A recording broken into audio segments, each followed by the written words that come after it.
Hello everyone, what a wonderful day to do one of our Q&As. I think actually the first one in a while, but at a very good time, because not only is our open beta approaching, as we'll be part of Steam Next Fest, but also we just passed the milestone of our technical beta, so a lot of the questions are very precise, very specific on certain topics, and as last time, I'll just jump right into the game because I will keep it running on the side, so bear with me if there is in-game noise, if sometimes I forget to tap here and there, whatever. Let's just do that right now. Also, let's just act as if there is no wrong transition because I used to stream regularly and I still have my old setup, but just don't tell anyone.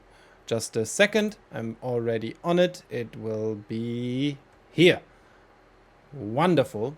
Because I have set up a very, very pretty spot for us, I think. I kept the audio low, and also it's currently night. You see some creatures roaming around, and generally I like to, for these Q&As, have the game running in the background. It is just visually more appealing than only staring into my face while I answer questions. And maybe there might even be questions where I can just immediately show the answer, as in the meantime, between the time where you ask the question and this recording, we have already fixed things.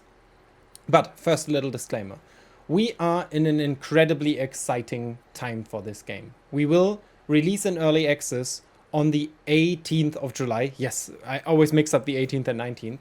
On the 19th of June, we will be part of Next Fest, and therefore there will be an open beta of this game where you can play it completely for free for 1 week. We will limit some functionalities, but I'll get into that later. It basically just means that you can progress through the whole skill tree. You'll be fully able to play it, enjoy it, and spend as much time in it as you want. But that also comes with a notice that most of you maybe have already heard, or that is not even that relevant to some of you. We need to raise attention to our game, or bring attention to our game right now. Of course, we'll do that through marketing. We'll spend some marketing budgets. We are creating more content. We might even start live streaming regularly again, which we did initially when we started development on this project. But also we need a lot of wish lists. And as we generally try to be as a small indie studio, or let's say a mid-sized indie studio, try to be as honest and just as open with our situation as possible. Our situation currently is that everything is looking good, but it could be looking better. It is as it generally is. And as sales and these platforms go, it's all based on numbers. And in the weeks upcoming to the next fest, we need wish lists. It sounds stupid that you do the next fest to ideally get wish lists, but no, if you want visibility, you need to get them in the week before the next fest. So if you see this video and you like this game and you haven't wishlisted it yet on Steam, please do us the favor and do so. It is gigantically helpful to us. If you know people who want to get it and haven't wishlisted it yet, please reach out to them and ask them if they might not be willing to support us by wishlisting the game. That does not mean that you have to buy it in the end. You can still, after the open beta, decide, hey, this was ultra mega fun, but I still don't want to get it. I don't know why you would do that, but just saying, there's no commitment to it. It is just a really good way for us to support, a really good way for you to support us if you liked what you've seen so far. Regarding on what you've seen so far, and I'm already noticing this will definitely be one of those where I keep saying I'm going to keep it short, but it will be long. We got a lot of feedback from the technical beta, which was super, super helpful. The technical beta was for us mainly a backend, a server test. We test our mechanisms. We found a lot of little loopholes. Interestingly, a lot of them also not within our tech, but that of our server providers, or both sides were just not communicating on a technical level well enough.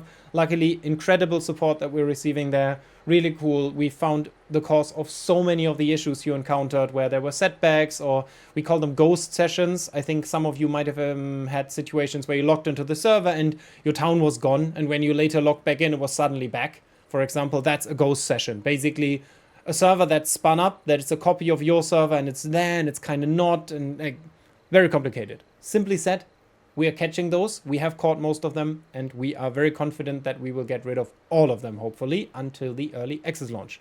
But finally, time for the questions. Last notice, if you are seeing this video and this is the first time you're hearing about our game, there is two main things you can do. Number one, join our Discord. I cannot stress enough that you can actively participate in the development of this game. We are listening to you. We care about what you have to say. You will several times today hear that there's changes that are 100% based on players' feedback. We, for example, during the technical beta did not want to bring in the map feature, as we felt like, I mean, it's a technical beta, we don't need it. But player feedback was so overwhelmingly, hey, we need overwhelmingly asking for that feature that we said, hey, let's focus it for now, bring in even a simple version of it so that players can navigate the map better. But finally, it's time. Let's just start. First question, and I will always look away from you guys. Let me take a sip of water. First question. Acor on Discord asks, are you planning on adding the other races in the future and give them some special abilities? I think we had that question several times. The general answer is yes. We are planning on releasing more races. When you refer to all races, I will assume you are referring to the main races of this world, which is the hedonists, these human-like people that you've already seen in the game. That's the currently playable race. I think I need to stress that again. They are human-like. They are not humans. They do not look like humans, and not all visual features of humans will be represented in them. That's why their neck is so long, why they are so skinny. They have a certain almost elegant, if not, yeah, let's just call it nicely elegant, way of moving. Some of their movement is almost overly exaggerated. That's just what that race is. The next one that we already... So we're considering to bring in the Children of the Source next. If you're interested in those, let us know. We'll gladly share the concept art of those again. We already posted it on our Discord at some point. Aqua-wielding race of bluish water-living magic folk. I think that's the most bare-bone way to say it. There's the Nosmerians, these hacker vampires, to keep it short and simple. Then there is the Genetics, a race of genetically enhanced people that live in special castes, so there's not even just one visual look of a genetic, there's actually several. And we have the Steam Dwarfs, which are dwarfs, but with a little bit of a visually Asian twist in our case, because we really like to combine that steamy, like that steam and mechanical culture of smithing with a different twist. And then we have the Sauromancers, the Sauromancers being actually more close to human than hedonists in their visual appearance, maybe a little bit as some of you might have imagined Neanderthalians, maybe a little more bulky, a little stronger. We do have concept for those already, and they live in symbiosis with dinosaurs. We will bring all of these races as playable races over time.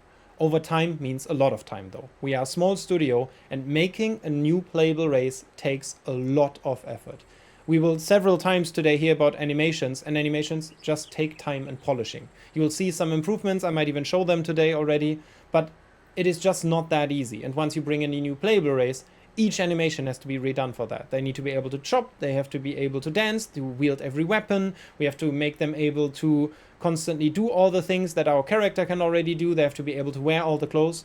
Making a new playable race, that's a lot of work, and we've focused on gameplay for now, but will bring these races in hopefully as soon as possible. We applied for a fund from the German government for development of our first major big playable race, the Children of the Source. We're allowed to say that. We do not yet know if the results are positive. Even if they aren't, we will work on other races. We might just, for example, not be able to work on the Children of the Source immediately, as they are very specific in that case. But that as an answer, yes. And then additionally, we might in between or after that move to more playable races that just come from the world. There is just a lot of races in this world, like the Rooks. A lot of people ask, can I play these red humans? And I would love to make the Rooks a playable race. Yes. Next one from Grish, also on Discord. Is something similar, like the resource spawning system, planned for enemies, creatures, or do they spawn on a certain timer as usual?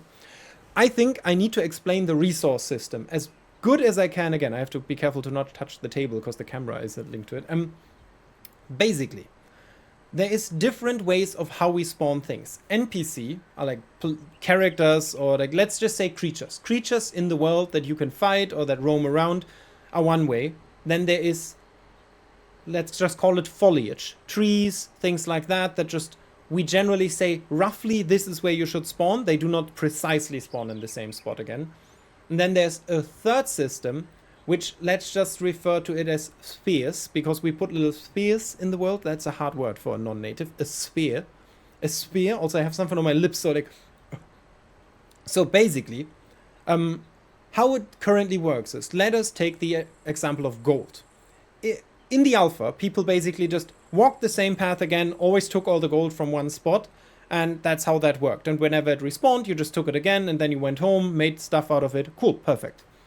That is not intended design. We only put it in so that the alpha was playable. The technical beta already had the early stages of our actual system, where certain resources, especially the rarer ones, have... Let's just take the example of gold. I think it's currently 400 spawns. I might be wrong. Maybe it's 200. Let's just say 400 spawns. There's 400 spawns on the map for gold. And about 20, let's say 25 for numbers' sake. That's not the actual numbers, but 25% of them are active. So somewhere on the map there's 100 gold. Like 100 gold ores are somewhere spawned on this map in predefined spots. So we define 400 spots where it can spawn, and 100 of those are active. If you now take one, any other but not the same one can be active now. So basically you take one of those 100 and then some of the other 200 and 300 spawns that were available will technically, let's just call the easy numbers. One of the other 300 spawns, now a gold spawns there. The result, of course, is that every time, just say you stick to the northern mountains. You only walk through the northern mountains and look for gold there. At some point, because every time when you harvest one gold, there's a chance that it spawns in a different spawner. That might be in the northern mountains, but if you keep hitting the ones in the northern mountains and never go anywhere else, slowly there will be less and less gold in the northern mountains, which results in you being less effective in farming. That is intended, because we noticed that very early, certain groups of people, which is totally fine that you do it, of course you want to optimize the way you play, would just take the resources from all the others. We do not want that. They still spawn on a timer though. That gold spawns on a specific timer still, so it's not completely different from how anything else works. The question though was, if for creatures something similar is planned. Our creatures already behave like that. So creatures do not always spawn in the same location, in the same quantity. Each time you walk into a district, any player or in any region, the creatures are spawned. Sometimes you can even see that if you're very fast or very high on a hill, you might even see in the distance that a creature just was spawned in. That's a performance thing. We don't want to spawn creatures everywhere if you don't need them, of course. That it is not said that that will be that creature. If you just walk away and let it respawn, it will be that creature again. It's very complicated, but simply said, let's just say creatures already kind of work like that. They don't just spawn in the same spot on the same type of timer every time. There is different timers, different spots, different behavior for different creatures.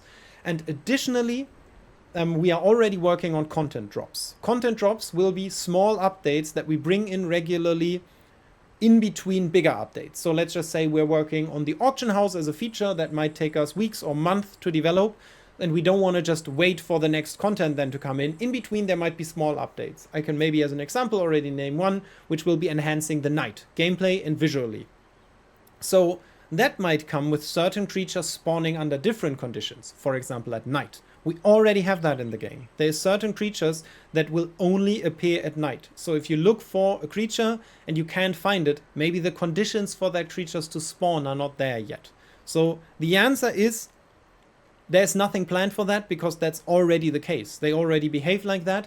We do though consider, or we are already working on bringing in something like rare creatures, for example, that only under certain conditions spawn, on certain different timers, or not even on timers.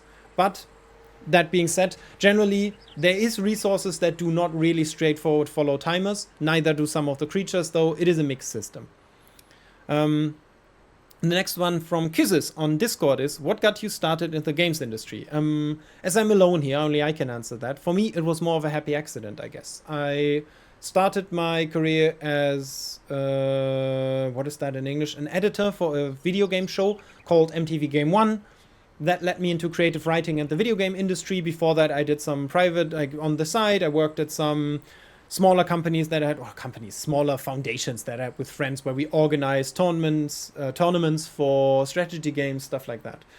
Basically through that, it led to TV, then to writing, to interactive writing. Then I wrote some apps, some interactive stories, and then I started coming back to games. First, often in an advisory role, people would just contact me and ask me, hey, do you want to be an author for this?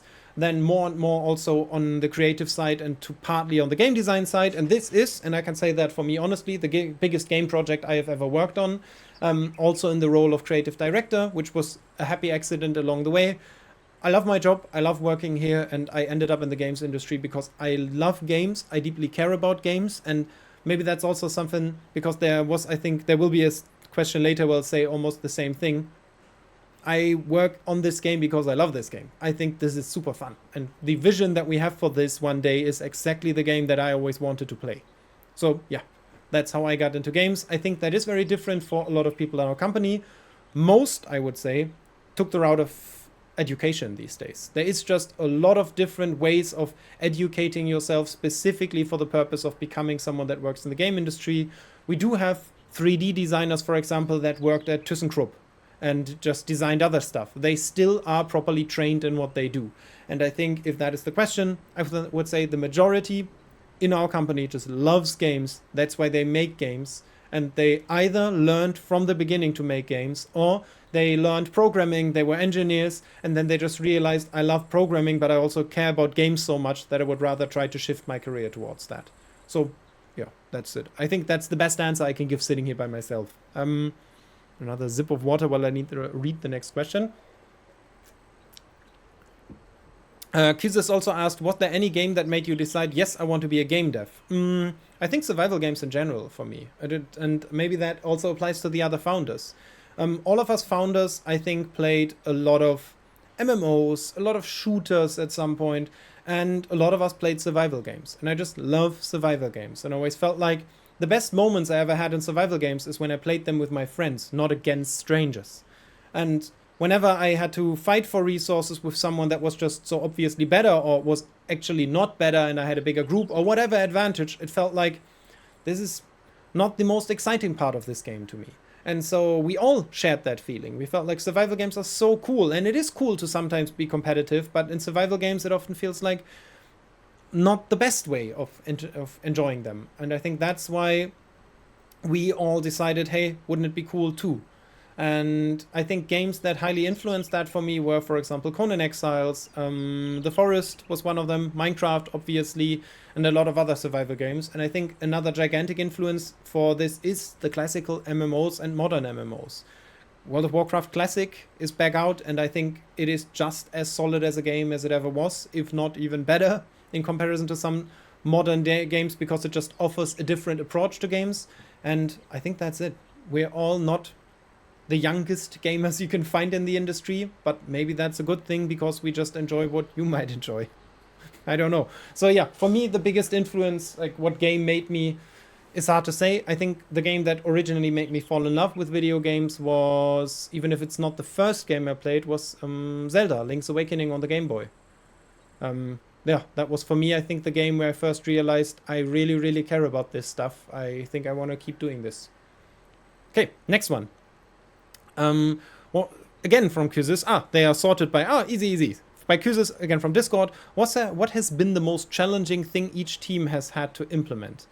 I think that's a very hard question in general. I would say for game design, it was the challenge of making something that is so new. Even if it might, to some people who see it from the surface, not feel very uniquely different from what they've already seen.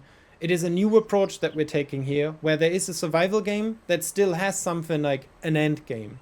That does not just, we do not outscale resources. It's not like, now I'm in the Stone Age, I don't need wood anymore. In our game, Lightwood, the first wood you'll ever find, is still a relevant resource. You can still make absolute end game weapons out of the first resources you'll ever find in the game if you get good enough with it. And that applies to most of the resources. And that was very new to make a progression based on that. For 3D, I think it was developing the art style. We initially collected a lot of references, and we had all different types. We had we had references that were very realistic. We even tried it. We made very detailed, realistic meshes and then applied stylized textures. And at some point, we finally, I feel like, found a style that we love. And I understand that there's people who do not like this style, but very rarely do I speak with full confidence, this is a good looking game. I think this is pretty, and once we actually start touching the light more and everything, it will look even better. And I think it is a wonderful experience to see how it also raises more awareness among people, or amongst people who are not that familiar with indie games, or with the idea of how games progress over the course of their lifespan, that something might not yet look very good, but with very few changes that come right at the end, it suddenly looks amazing. It is very hard to judge a game based on its visuals in an early stage. And I think it was very hard for our 3D team to nail the look, and I think they've done an amazing job. I think this looks so good. Next one, I think our engineering.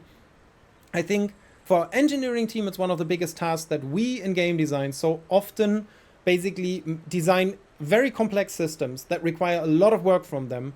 And then if they ask for even a slight change to simplify something, we need to adapt whole designs. So we might even be stubborn about certain tiny aspects. Like some of you said, oh, I want to move the town center around. That would be so nice. And I could for 30 minutes now explain to everyone here why that is not nearly as easy as you think. Not just from a technical standpoint, but also from a game design standpoint. I think a very good example is always some people said, if I destroy something, why don't I get my resources back? Because we have an XP system. If you get your resources back, you could just build a wall, destroy a wall, build a wall, destroy a wall. You get XP every time. And then people say, I just deduct the XP every time you destroy something. Yeah, that seems incredibly punishing. What if someone else builds something in my town that I don't like and that person is not there anymore? Do I now have to pay XP to delete their stuff? All of these problems are solvable, but the more I need to make special solutions for something like, yeah, but not on other people's stuff and not on resource or the stuff that is older than 20 minutes. And maybe you only get parts of the resources back, but not for every piece. And all of this is solvable. Don't get me wrong. We're not looking at it and feel like, oh, we don't get it. We don't know what to do. But special stuff needs special solutions. And the more special solutions you want from an engineer, the harder they have to work and the more they have to look ahead. And I think that is a very big challenge in a game that is so complex, because it might not feel that way, but this is a very complex setup. We had to build a lot of stuff in looking ahead. And I think looking ahead, that's not easy for a good engineer. Luckily, we have very good engineers. Then there is our 3D character team. I think for them, it was initially nailing the character and dealing with the creatures, because and that slightly leads to our concept department, because this is a very fantastical world, and still we do not want to go all overboard, and very often we limit everyone that works visually in this, like our 3D character artist and our concept artist, because, for example, I said, I don't think we should make chubby hedonists, because I don't think chubby people look cool, or because I don't think chubby characters would be interesting, but because it would make other races that have that feature less unique visually.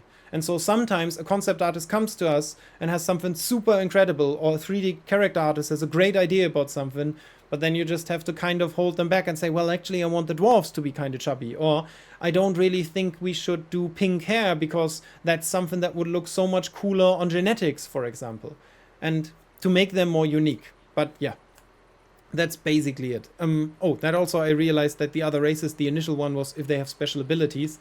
They have special looks. Maybe good to jump back there real quick. Sorry, the first question included that.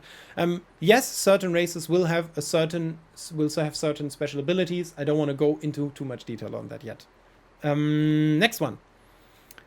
Again by Kisses. Is time, scope, and budget... if time, scope, and budget was not an issue, what would be a major addition you would add without hesitation?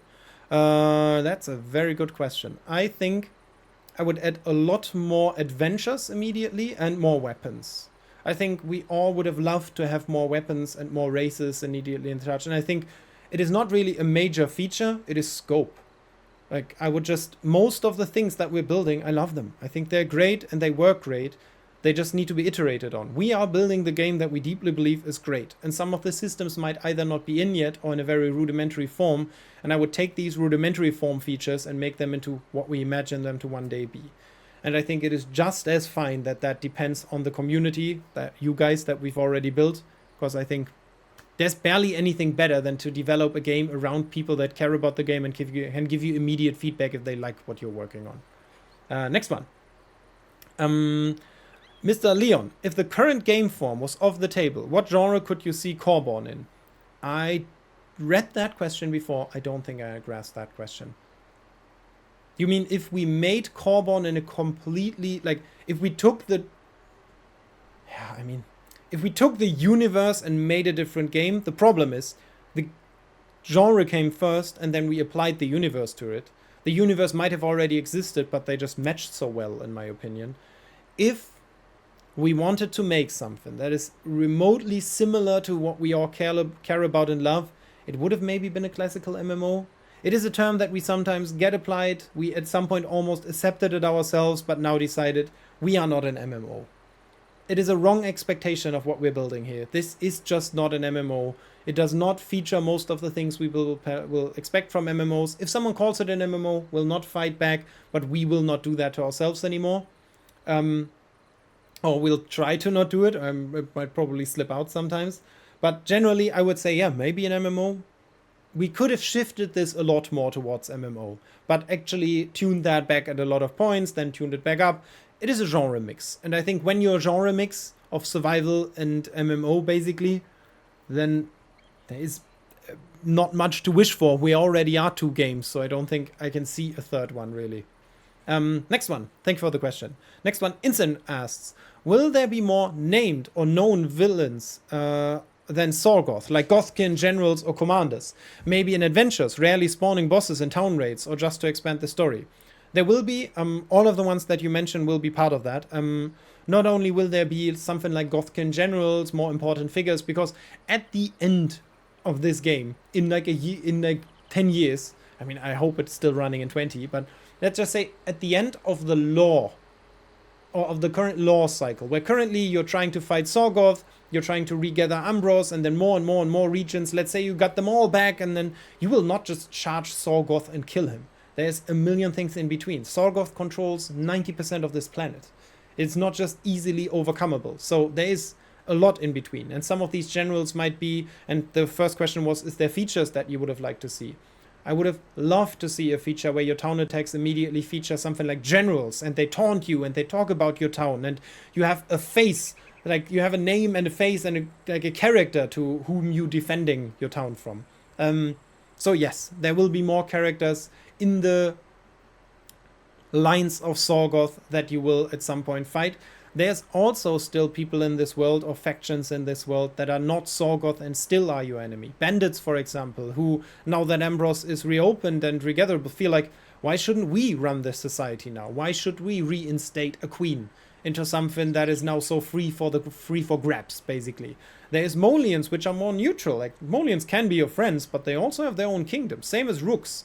Rooks basically are part of the Swarm, which is kind of like its own faction, where they say, why would we even accept any rulership by any other race? We are the Swarm, we can do whatever we want. So at certain points you might have to fight some of these. So there is not only within Sorgoth's ranks is there more named minions or more named characters, there might even be some outside of the ranks of Sorgoth. Next one, Saphix asks, what surprised you most during your work on Coreborn? That's a very good question. I can only personally answer that again. Also, yeah, we will try to have more people in these Q&As, but currently there is just too much work. So, what surprised you most working on Coreborn? I think what surprised me most is that initially there was so much expectation for what this game is without us ever saying it is. And we tried to share so early what we're working on and what this game is and what it does and what it's trying to be at some point. And we're confronted with so many people who said, oh, that's not at all what you promised. I'm so disappointed by this. And I said, that you imagine an RPG based on the Ultracore universe or something is totally fine. I don't think we said that, though. And I think the biggest surprise for me was like how incredibly precise you need to be in your communication. We try to take you along for each step on the journey, where we changed our mind about things like the terminology of MMO, or like partly how we even align the game within certain genres, certain gameplay decisions, how, for example, town attacks work. They do not have timers anymore. They were completely different now. And all of these smaller things, I think a lot of these were surprising, that when we tried to communicate them, we had to learn so much about how to best do that, so that everyone understands them.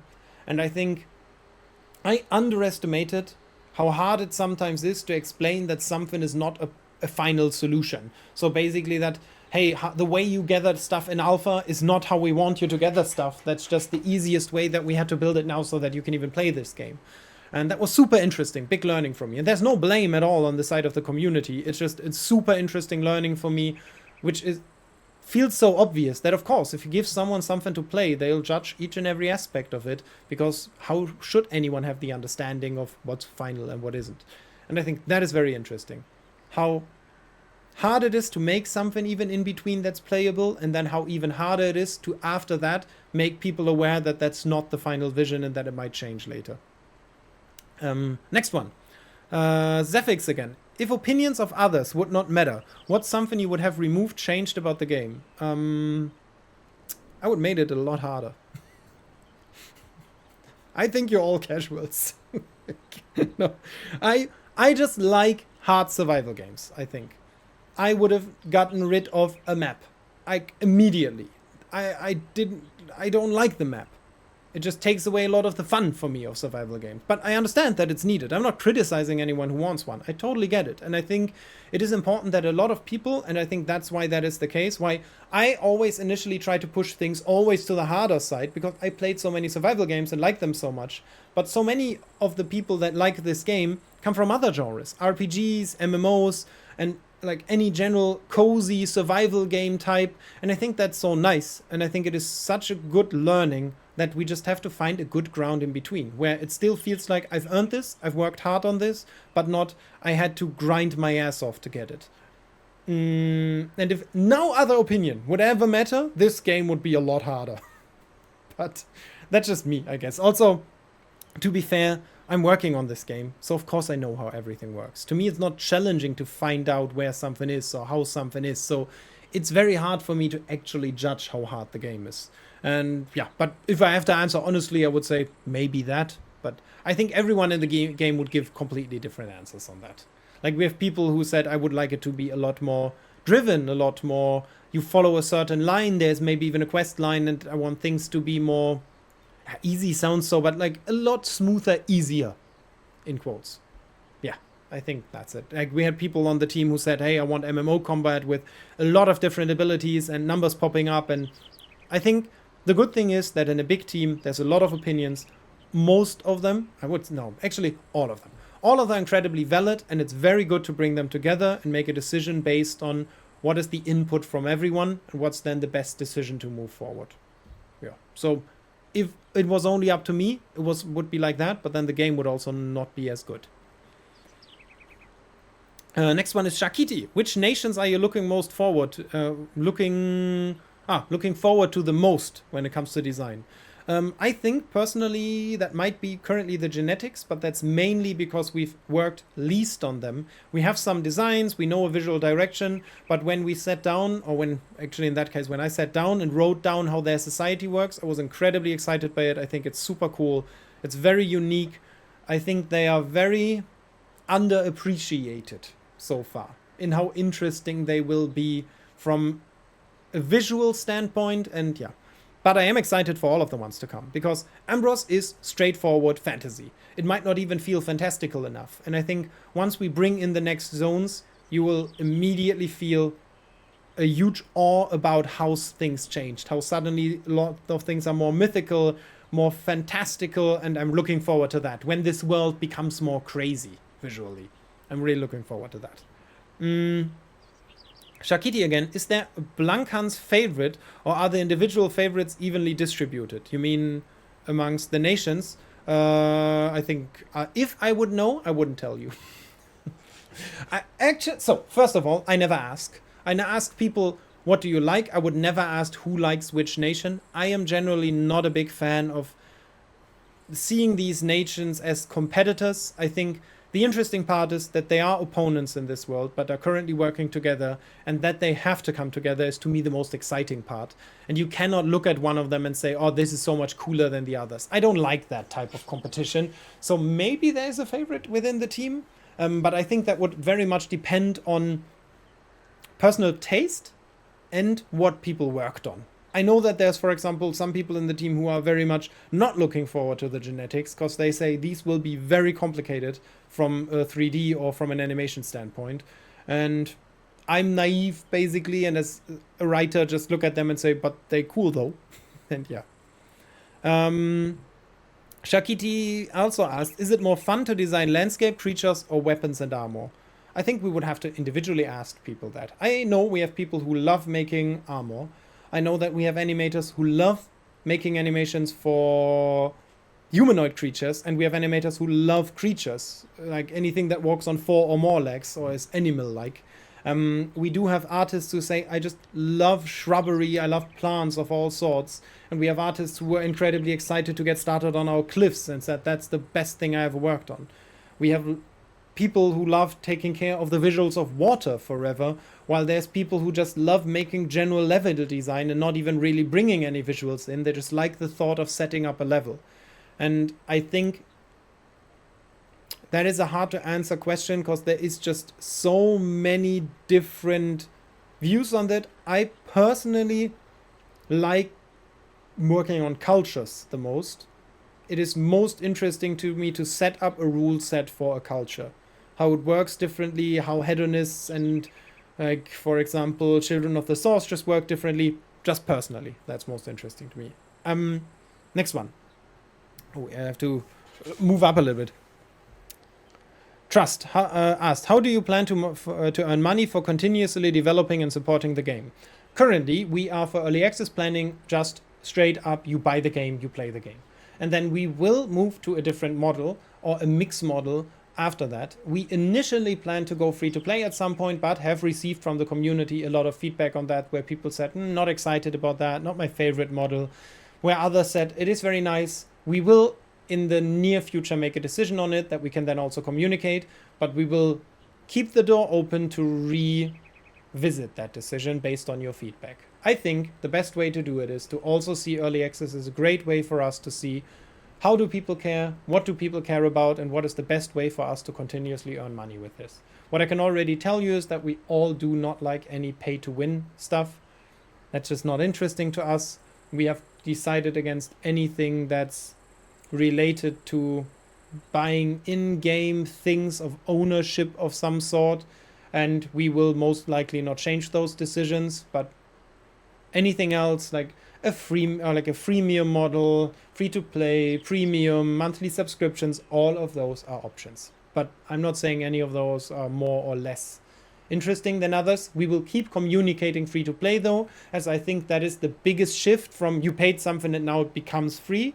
So people, out of respect, should be able to prepare for that and say, I don't want to make that decision, which is 100% fine. Next one. Where were we? Sorry, I'll just mark that real quick and then oh no, I moved the camera. Oh wait, actually maybe good to change the angle from time to time. Maybe we'll look this way now. Next one would be... there we were. And here. I'll jump back into the game so that we hear audio. Next one, from Kix. Where do you currently see the strengths and weaknesses of your beta build?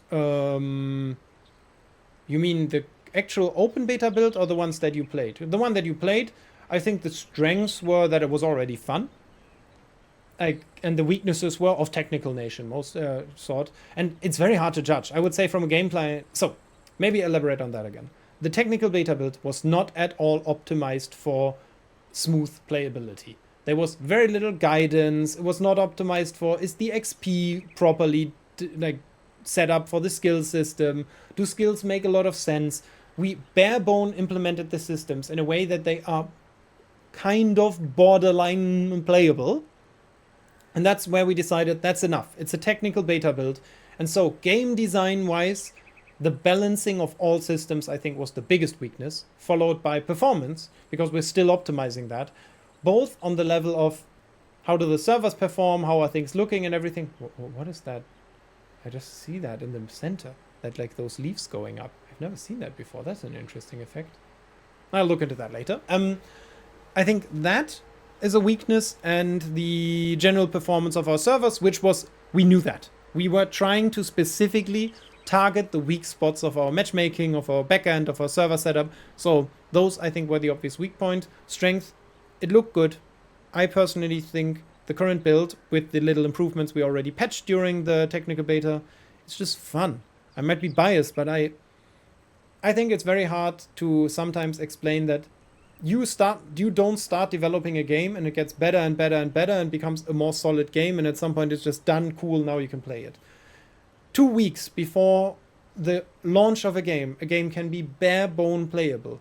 Like, or not even playable, because things are still broken, systems are not properly set up or not properly implemented. That is completely normal. It goes like this. Our alpha build was very playable, super optimized, and then for the next weeks and months, the game basically from a playability standpoint went straight downhill. It was harder and harder and harder to play this game. Most systems were not properly set up. Nothing was really properly balanced, because we didn't have to. And then for the technical beta, we did like the bare minimum that was necessary to balance properly. And then we just moved forward. And now for the open beta, is the first time since the alpha where we actually optimize and say, we want this to at least be smooth sailing to a certain point. We will limit stuff. I think I already, wait, I can actually maybe even show it, right? Which is it? You can see it here.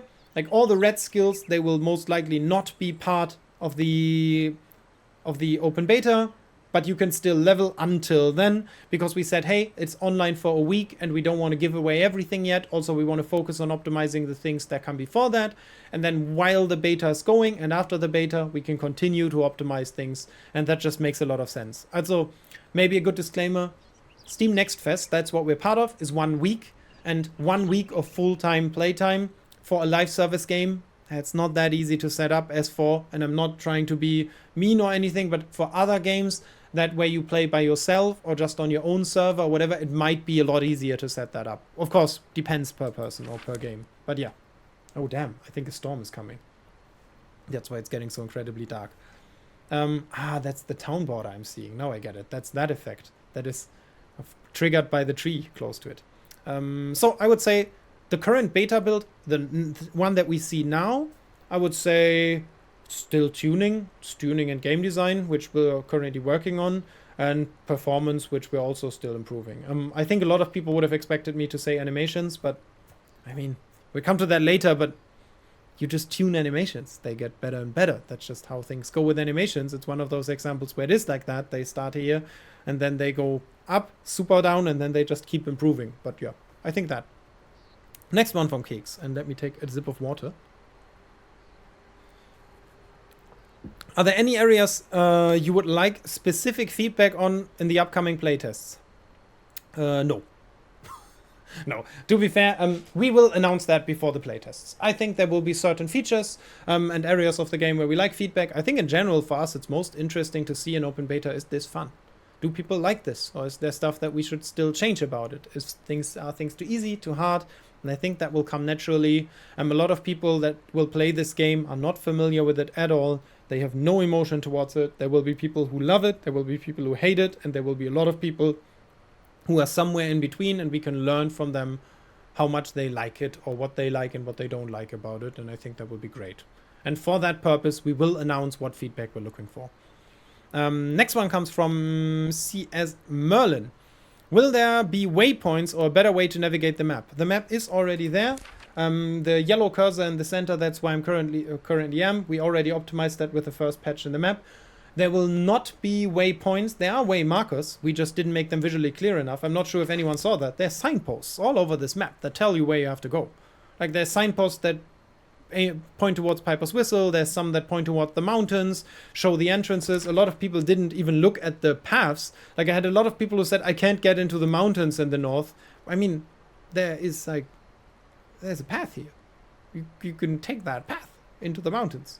And I think we didn't do a good job at making that clear.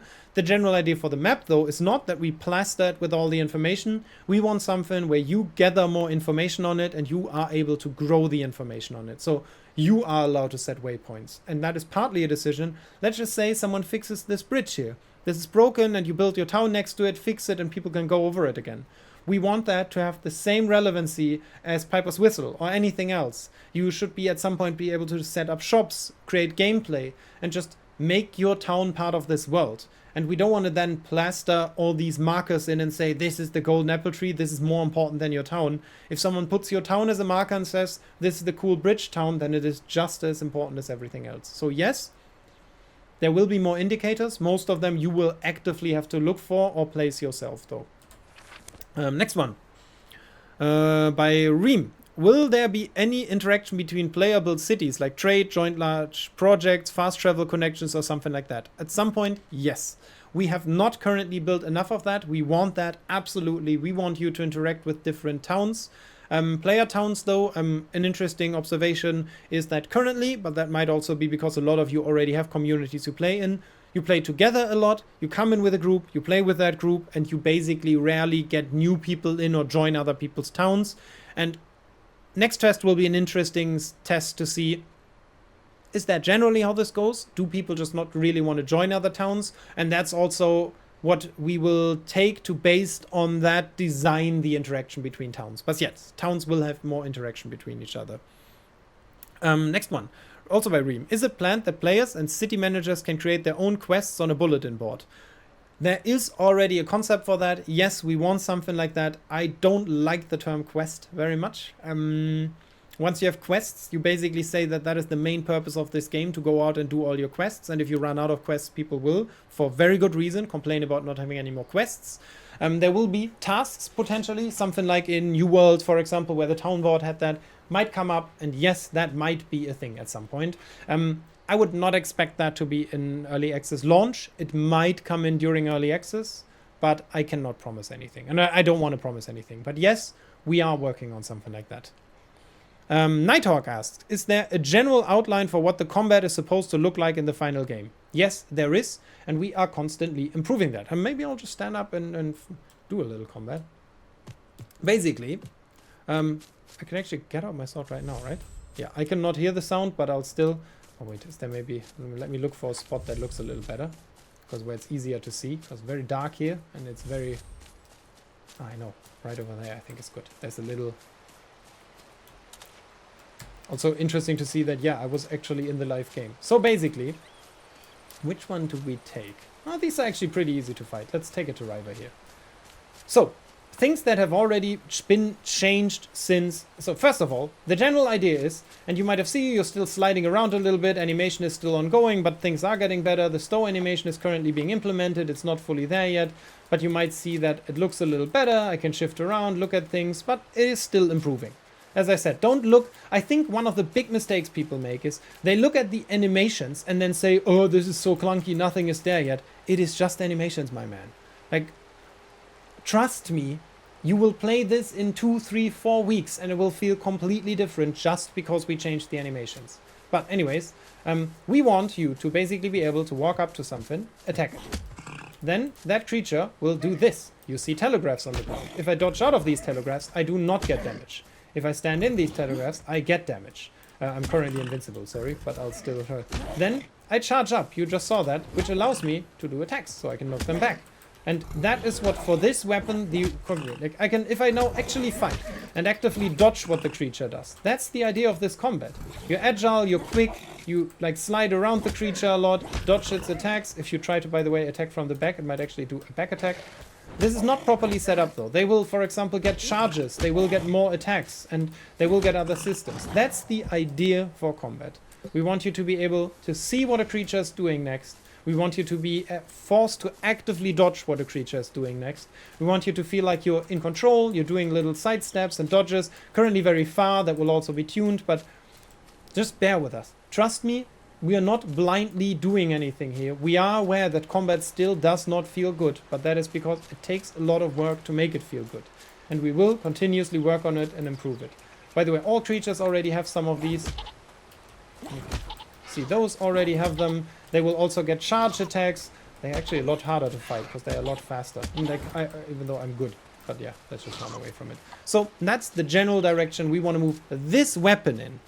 General combat will have zones on the ground where you have to interact with what other people do. We want to bring in gimmicks where, for example, I can throw a heal bubble on the ground, and if then someone does like one of the finishers that you do by pressing Q on this. Oh wait, can I even get up here? Shit. I think I cheated my way back up there. Wait, maybe I can. Oh no, I can't build here. I cannot get back to the town that I built. Oh, maybe I can. Yes, I can. Oh, nice. There will be a lot more interaction with what others are doing currently. And I think I understand that a lot of people said, hey, this looks weird, this feels weird, but we already are improving. The walking looks different now. I know, like, people might like it, might not like it. We are improving things. And I think looking at the animation and judging it by that is just misleading, because it is not nearly as broken as it might feel, because it's just not set up yet. I hope that answered it at least partly. Next one. Are there any games that serve as role models for certain aspects of the game design? From Nighthawk. I would say for combat, we initially looked very much at Dauntless, which is an incredibly well-designed combat, but there is a lot more influences. I think for survival, there is most of the survival games I already mentioned, like Conan Exiles, like The Forest, there is, I don't know, Minecraft and many others. Rust we looked at a lot because it has such an active player community. And I think for the MMOE aspects, we look very much at more classical MMOs, like World of Warcraft is a lot in here. We looked at some Guild Wars when it comes to our event system and how they kind of have quests without constantly having you on a quest log following it, even though they partly do and stuff like that. And then there is a lot of world design, I think, of course, because there's no way around it. Zelda had some influence on it, even though I think generally we just look at open world design in general. And then there is, of course, games that we just respect a lot for what they do. We are not up to their standards, but we can at least try to learn from them. Games like Elden Ring, which has a wonderful open world design, mixed with a great way of combat. Then there is games, I think, where, for example, I think individual aspects are very interesting. I think the Hunt, not Hunt Showdown, but actually Hunter Call of the Wild, super interesting hunting system. I would love to one day have something that at least feels like that, but one can dream, huh? Next one. Will we get ways to customize our clothing, gear, and base? You already technically have ways to customize your gear, base, and anything else by just mixing different sets. I think you mean like skins or things like that. We will most likely at some point implement that, yes. We actually do already have different visuals for certain building sets. We just haven't brought them in, / we had them in and took them back out, because we might want to bring them in a different form. I think a lot of people did not during the technical beta even realize that there is a lot of sets in this, and you can technically wear a leather armor combined with a forged armor combined with a Fatevir armor or whatever, and those things together make for a unique look. So yes, there already are some, but yes, we will also bring more. Will we be able to play different races? And if so, human-sized rats as well? I think that question was answered at the beginning. Yes, at some point you will be able to play more races, and maybe rooks will be one of them. Rooks are those human-sized races. Next one, Slice. Will combat animations be changed before launch? We are already working on them. You might have I just showed some of them. We are currently improving them. A lot of them are still work in progress. Like, for example, the hitting, the stowing just came in, but is not polished properly. So yes, the answer is yes. We are currently improving our animations. A lot of people didn't like the walking animation. I think it's one of those cases. You work on something, you get blind for it. I didn't even hate it that much, to be honest. Like, a lot of people look at it and say, oh, the animation is so which is fine. Good that you pointed out, because we didn't see it that much, or we didn't really were that offended by it. Still, we are working on it, we're adapting it. I think it is a little bit of an uphill battle now, because once someone saw something and doesn't like it, unless you completely change it super hardcore, it's hard to make them like it.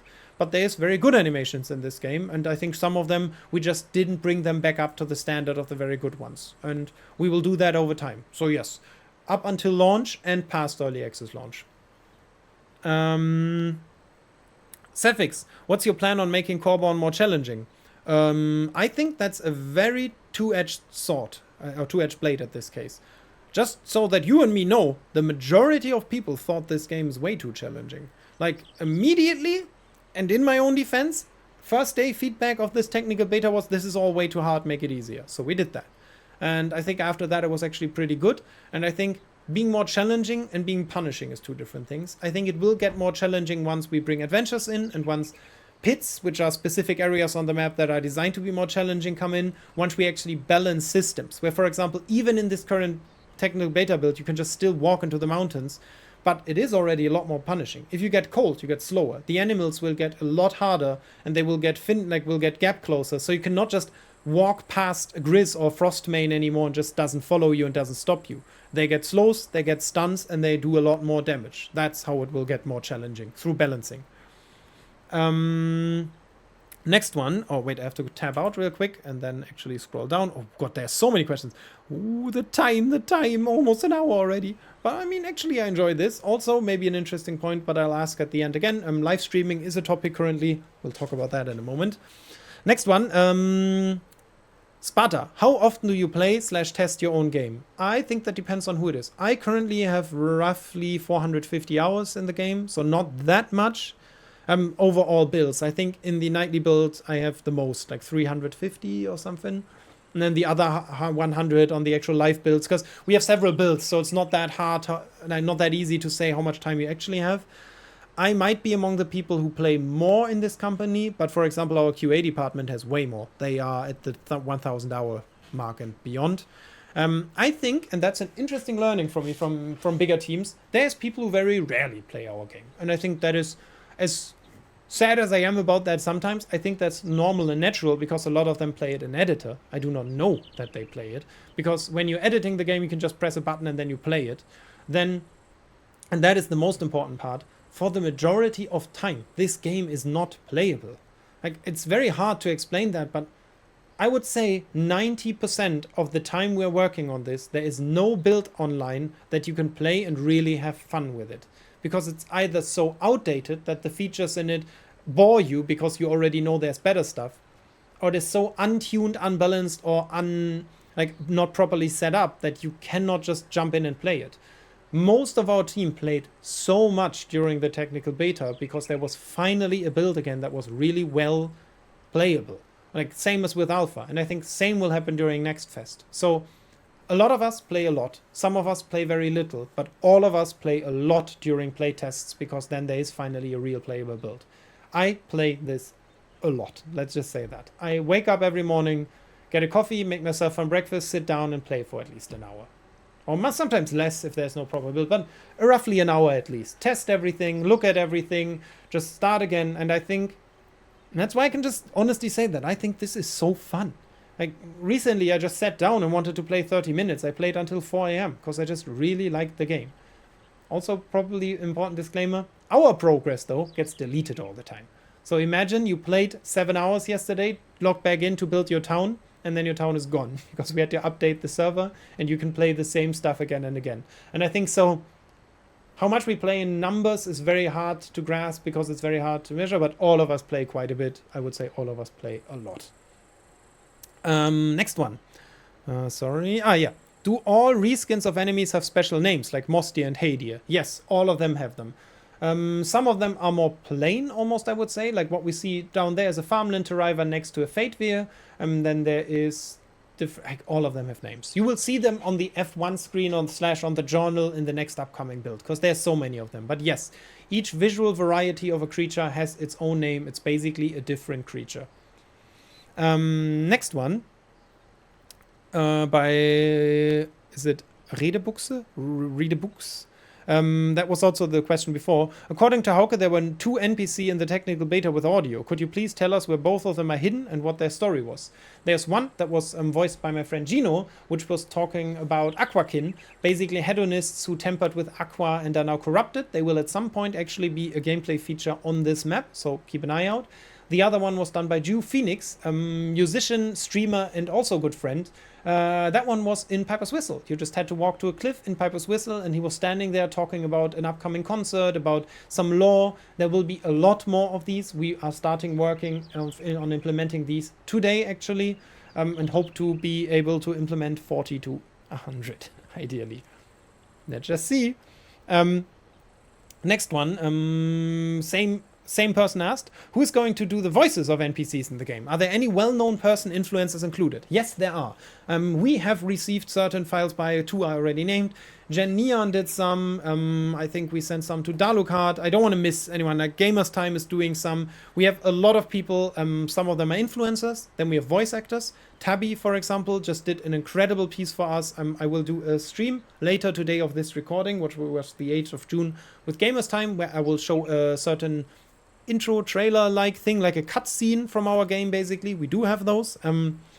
where we have that voice acting, and then we will, to some degree, use machine-generated voices. I know those are a controversial topic for some people, but for us, it is the only way, as such a small team, to get voices in quickly and efficiently, and also based on the budget that we have. Just, I would say the budget is not even, I think almost the bigger problem is just the time. So getting 40 people in a voicing booth and getting quality stuff out of that and then putting it all in the game, that's incredibly hard.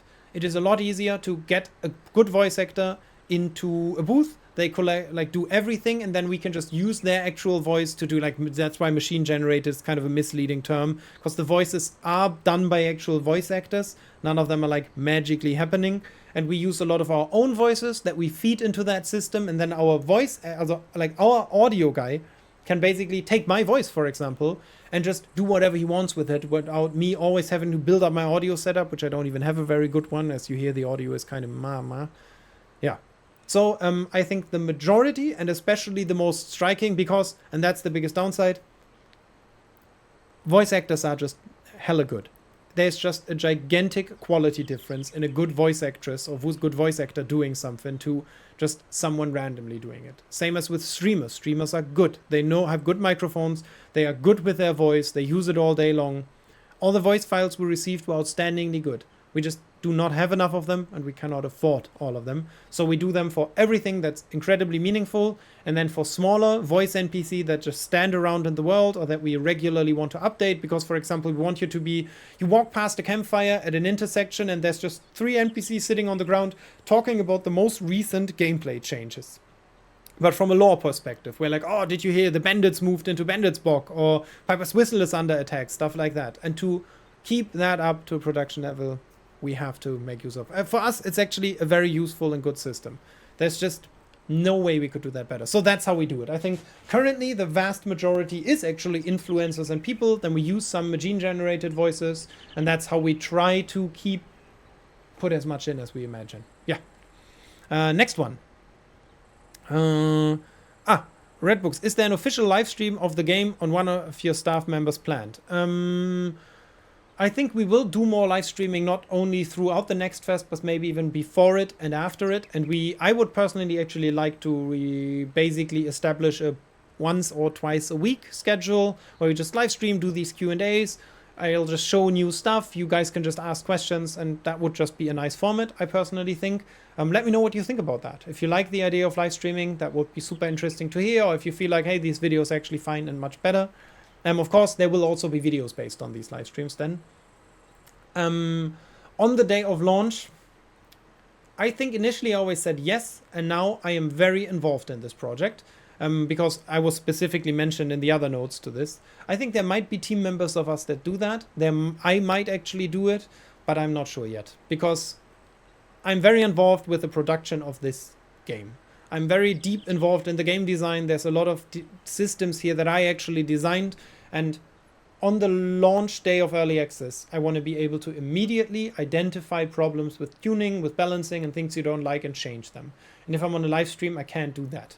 It is work that requires me to sit down, focus on something, sit on an Excel sheet, and just change stuff. And I think that's what I will most likely do. Maybe there will be streams, though. Next one, same person. Can you tell us how long town centers without upgrades will last if you don't postpone defend attacks?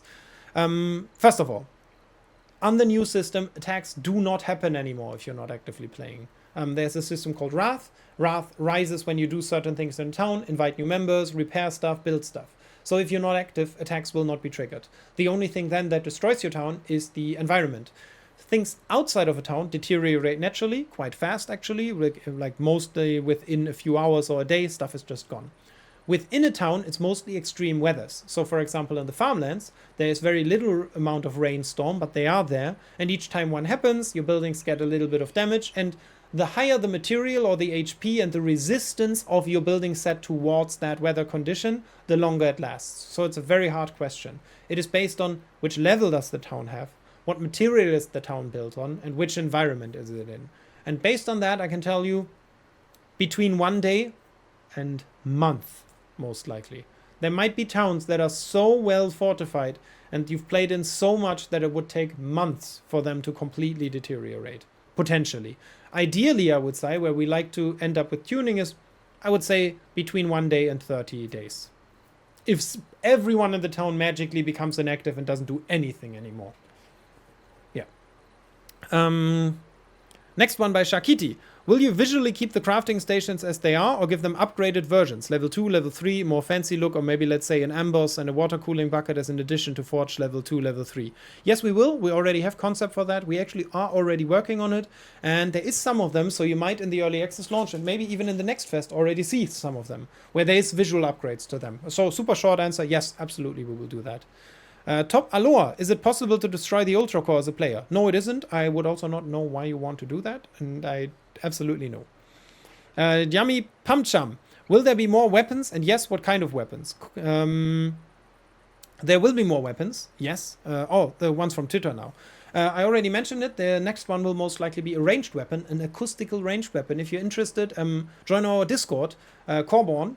You will most likely find a picture in the chat, or someone might be nice and repost it if you ask for it, where I posted the concept art for that, which is like kind of a bagpipe mixed with a dart weapon. Very cool. So yeah, there will be more weapons. And the last one is Chris Fiva asked, will there be the possibility to place NPCs in your self-built settlement to make it livelier or even get advantages through them like Age of Conan? I'm not sure if I should already say yes. I will say, I mentioned content drops already, which are smaller updates to the gameplay of our game. One of them is called You've Got a Friend in Me. Internal name currently. And that one focuses on that idea. And if we end up making that shortly after the early access launch, most likely, or shortly might be though like 1 or 2 months even, maybe earlier. That would feature that, yes. So yes, there's concepts for that. Yes, we want that, and I like that idea very much. Some of them might just be visual upgrades. Others might actually feature gameplay. We'll see. So yes. And as I said, that was actually the last question. So there's not much more to say for me than thank you all very much. I think it is a gigantic chance for us to have such a vibrant community already behind this game. It was super cool to see how many of you played the technical beta. We barely announced it anywhere. Still 1,000 jumped in and tested again, even though it was so barely playable in some cases as we never tuned anything. Super excited for Next Fest, and that's mostly that's one of the most important things. I have to iterate again. For us, the week before Next Fest, which starts on 19th of June, is incredibly important. We need to make wish lists. It sounds so stupid, and it is so plainly straightforward, but I think that's one of the advantages of having such an honest relationship between community and developer. We need wish lists, thousands of them. And if we make them, we will be featured better on the algorithm of Steam, and we have the chance to be seen by more people and get even more feedback and make this game better, and also plainly earn more money with it and sustain this game. And we would love to do that. Of course, we planned ahead. We have month ahead of us where even if this game doesn't immediately become the biggest hit of all time, we can sustain the studio, we can keep developing and make it better. Of course, we are being responsible with things, but the better we perform, the more we can enhance the game. The more and the earlier can we start building new things and adding new stuff and making this even more the game we all want it to be. And I think that's incredibly exciting. Steam Next Fest is going to be a big chance for us. So if you haven't wishlisted yet, if you know someone that might be interested in this, please let them know, jump in, help us make this the game that we're hoping for, which also requires a lot of people to play it and enjoy it and give us feedback on what they like about it. And with that, I'll end this Q&A. It is incredibly long, over an hour, perfect. Excited to do the next one. As I said, let me know what you think about the idea of live streams, for example, during these Q&A lives. I personally love interacting with all of you. If you haven't ever interacted with us, join our Discord. Like I can't remember a single question that was ever asked there that took longer than 12 hours to answer it. Most of them 30 minutes. You'll have an answer from a team member, from a developer of this game. And we care about your feedback. Thank you very much. Oh, wait, let me go into full cam for that. Last time someone said it. Someone said, like, oh, would it be nice to see you? Oh, shit, wrong transition again. It didn't happen. Yeah, thank you very much. see you all soon. Thank you so much for being with us. Super exciting time coming up. It is a little more than a month to the early access launch of Coreborn. I still sometimes wake up and can't believe it myself. It's going to be great. Looking forward to it. Talk to you soon. Bye.